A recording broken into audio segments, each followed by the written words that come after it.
Hello guys! So welcome to my piano tutorial. So para sa mga hindi pa nakakapag-subscribe, so just click the subscribe, like, and bell button para updated kayo sa mga videos na ipopost ko pa soon. So if you like my videos, so please pakishare na rin ito sa inyong mga friends na gusto natutong mag-play ng piano. So ang topic natin ngayon ay about circle of fifths and family of chords.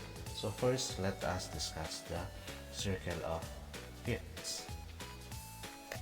So circle of fifths is a chart that summarizes the relationship between major and minor scales and displays all the key signature.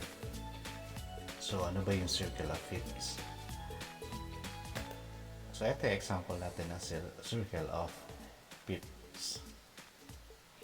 So the outside are the major keys in uppercase letter, the C, G, D, A, E, B, F sharp, and C sharp. And then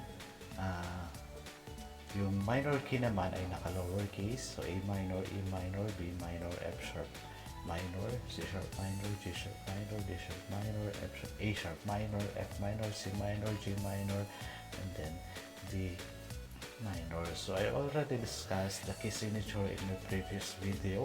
Sa mga gustong balikan, so ipopost ko sa description box yung link kung saan ito mapapanood. So bakit ba siya tinawag na circle of fifths? So it is called the circle of fifths because each key signature is separated by the distance of a fifth interval.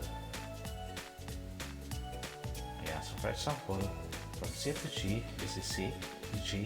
So meron tayong 5 intervals. So C, D, E, F, G. So from G to D, meron tayong 5 intervals, then G, A, B, C, and then D. So same from D to A.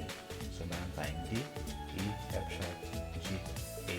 So meron tayong mga interval na 5. Now from A to E, so again, meron din tayong 5 intervals. So A, B, C sharp, D, E. From E to B, so meron tayong E, F sharp, G sharp, A, and B. And then from B to F sharp, meron tayong 5 intervals, B, C, D, E, and F sharp.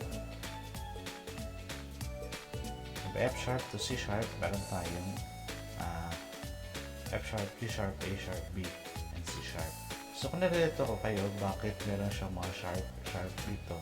So na-discuss ko na yun dun sa previous lesson na tinuro ko. No, so pakabalikan na lang. So ito yan, yung mga 1 sharp. So for example sa G, meron tayong 1 sharp. Sa KFD, meron tayong 2 sharps. Sa KFA, meron tayong 3 sharps. Sa KFE, meron tayong 4 sharps. Sa KFB, meron tayong 5 sharps. Sa F sharp, meron tayong 6 sharps. And sa C sharp, meron tayong 7 sharps. So yan yung going to the right natin. Yan. So ito yung tatandaan natin. Now, if you're going through clockwise rotation, kapag pupunta tayo dito sa clockwise rotation, ayan, you will count 5 going to the right. So C, D, E, F, G going to the right. But if you're going in counterclockwise direction, you will need to count 5 backwards. So this applies for the flat keys. So for example,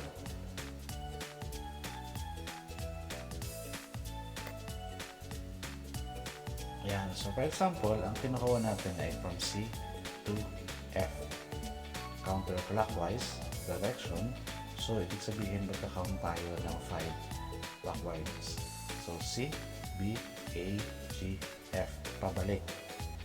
Now C, B, A, G, F. So unlike kapag clockwise direction tayo, so count natin is 5 going to the right, C, D, E, F, G. So dito diba, C to G is 5, 1, 2, 3, 4, 5, G. And going to the right. Kapag counterclockwise, again, kakount tayo ng 5 going to the left. From C to F is C, B, A, G, F. So yun yung 5 intervals natin. And from F to B flat, so F to B flat. Again, pagka-count tayo ng 5. So 1, 2, 3, 4, 5. So that is B flat. Bakit siya naging B flat? Kasi yung B natin dito ay naka-flat na. Ayan, so naka-flat na siya. And then from B flat to A flat, so magka-count din tayo backwards ng 5. So B, A, G, F, E. So B flat, A flat, G, F, and then A flat. So 5 going to the left. And A flat, so same then, A flat to A flat. So E flat, B flat, C, B flat, and then A flat. So 5 intervals. So A flat to B flat, B flat. So A flat, G flat, F, E flat, and then D flat. And then from D flat to G flat, again 5 intervals. Then 1, 2, 3, 4, 5, B flat, C flat, B flat, A flat, and then G flat.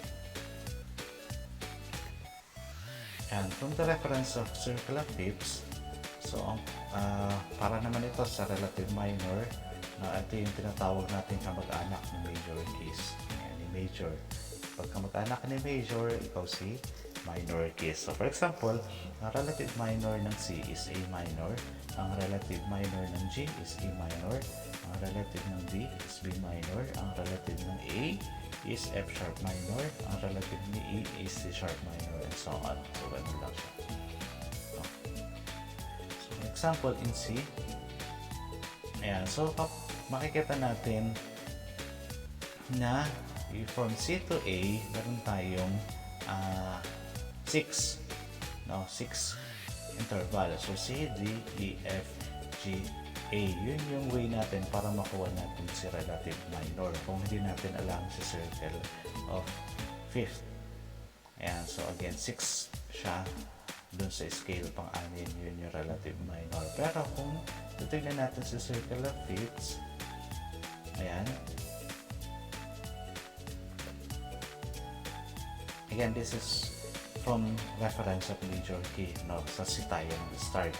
So, kapag ang reference naman natin is circle of fifths, so ito yung A minor to E minor, so A minor to E minor, A minor to E minor, so that is 1, 2, 3, 4, 5, again 5 intervals, kaya siya ginawa ang tawag na circle of fifths. So A, B, C, D, E.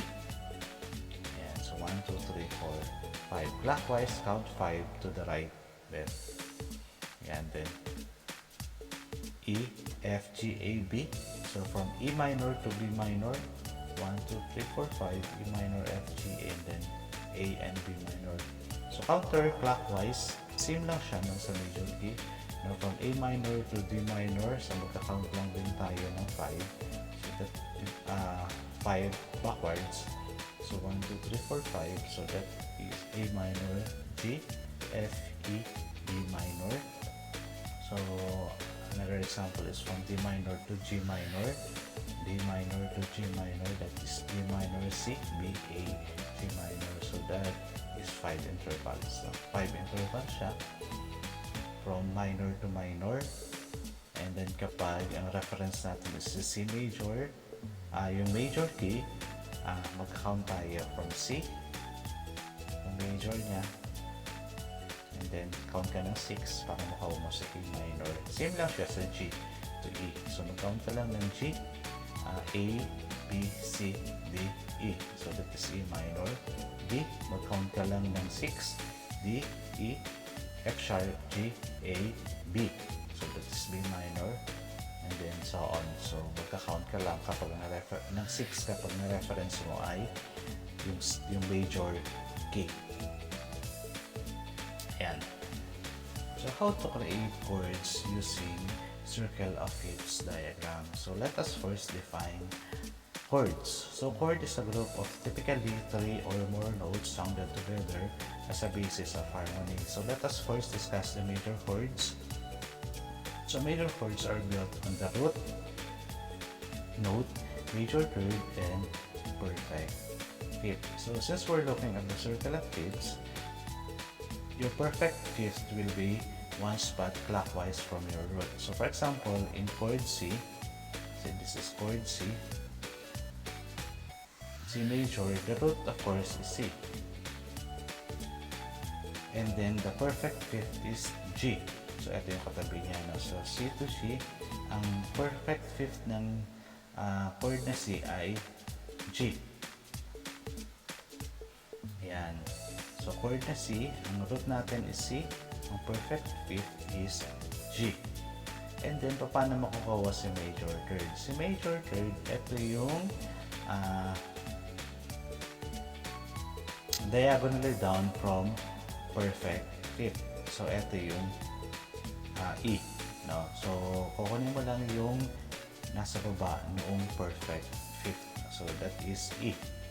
E. So C, E, G. So the composition of chord C is C, E, G. So another example. Kung kukunin natin si chord ng G major, again, ang root natin is G.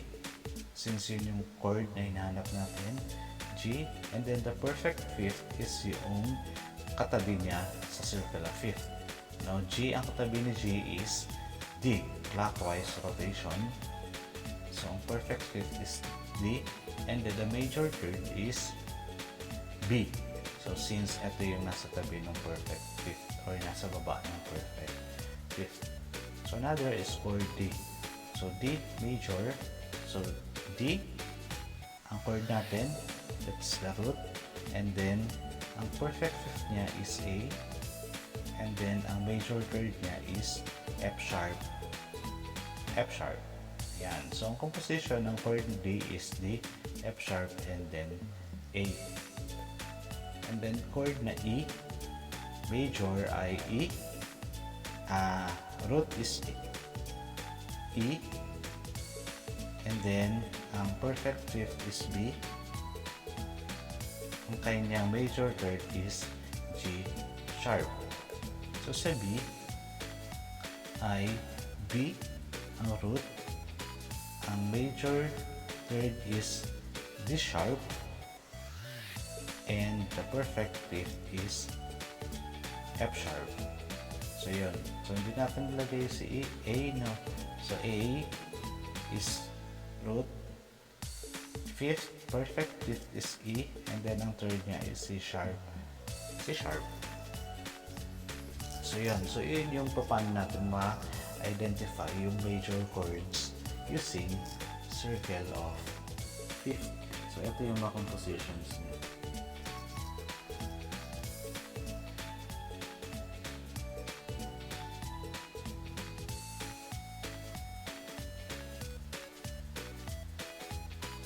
So we can also apply this method in getting flat chords. No? So for example, ayan, F major. Ito yung sa flats natin. No? So root natin is F, and then ang perfect fifth niya is not B flat, but C. So clockwise rotation pa rin tayo. No? So ito yung perfect fifth niya. So F and C. And then the major third is A minor. And another example is chord B flat major. So B flat, ang kanyang major third is D, and then ang kanyang perfect fifth is F. Again, the perfect fifth is yung nasa right side noong chord na hinahanap mo. So another example is E flat. So E flat, perfect fifth niya is B flat, and then ang major third niya is G. Ayan. So, yun yung composition ng chord na E flat. And then A flat, and E flat, and then C is the major third. And then C sharp, ang major third is F, and then ang kanyang perfect fifth is A flat or G sharp. No, paras lang yan, A flat at saka G sharp. Pero usually, ginagamit natin si G sharp kasi ang hinanap natin ay chord na C sharp. So, mas tamang term yung gamitin natin is C sharp, F, and G sharp. Kasi sharp yung hinahanap. So, iyan yung methods natin paano makukompose yung major keys. So, paano naman natin ngayon makukuha yung composition ng minor key. Yan. So to get the minor keys, so hanapin natin si root, makukuha natin si root node, and then perfect fifth ay the same, pero instead na major third, magiging minor third na ito. Again, kapag minor chords, ang composition ng chord is root node, minor third, and perfect fifth. So since we already know how to get the root and perfect fifth, we will now discuss how to get the minor third.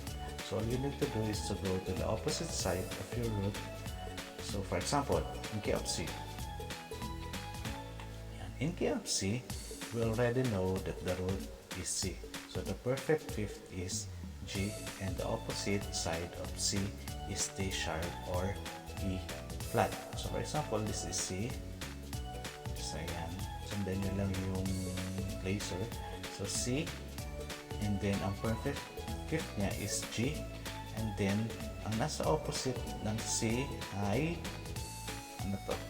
E flat minor or D sharp or E flat. Ayan, and then 2 perfect fifth. So again, yung minor third is yung nasa opposite side niya. Nasa opposite side ng root. Another example is chord G minor. Ayan, so alam natin na ang root natin ay G at ang perfect fifth natin ay D. Ang minor third natin is yung nasa opposite side ng G, which is A sharp. Yan, so A sharp. Or B flat. Yan. So, ang position ngayon natin ng G minor ay G, B flat, and D. Ayan, G or A sharp or B flat, and then D. Yan, so for D minor, so D, F, A. Paano nakuha yun? Again, root, madali na makuha. So perfect fifth is A, and minor third is opposite side ng root. So D, opposite side niya is F, and then ang kanyang perfect fifth ng D is A. Ayan, so chord na E, E, and then G.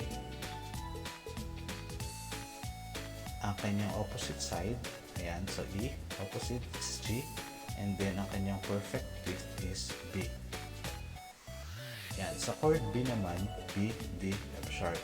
So root is B, and then D, yung nasa opposite side niya, and then yung perfect fifth niya is F sharp. Yan, so ganun din naman sa flat. So for example, si F, this is F, perfect fifth niya is C. So, ang nasa opposite side ni F ay G sharp or A flat. Ayan. So, ang F minor natin ay F, A flat, or G sharp. So, the same lang sila. And then C. So, B flat, minor, ang perfect fifth niya is F. And then, ang kanyang opposite side ay D flat. Ayan, for E flat minor, meron tayo E flat, ang root niya is B flat. E flat, ang root niya is B flat. Ang nasa opposite ni E flat is G flat. So, yun yung minor chord natin. So, meron tayong chord na A flat minor. So, root is A flat, and then the opposite side is B. A flat, opposite side is B, and then the perfect fifth is E flat. So C sharp, ang perfect fifth is A flat, ang minor third ay E. And since we already know how to get the composition of one chord, so we will now proceed in identifying the family of chords. Kasi family of chords ay may tatlong major chords. So these are 1, or the tonic, 4, the subdominant, and 5, the dominant. So meron din tayong minor chords. So the 2, 3, and 6. So ito yung minor or supertonic, regent, and sub.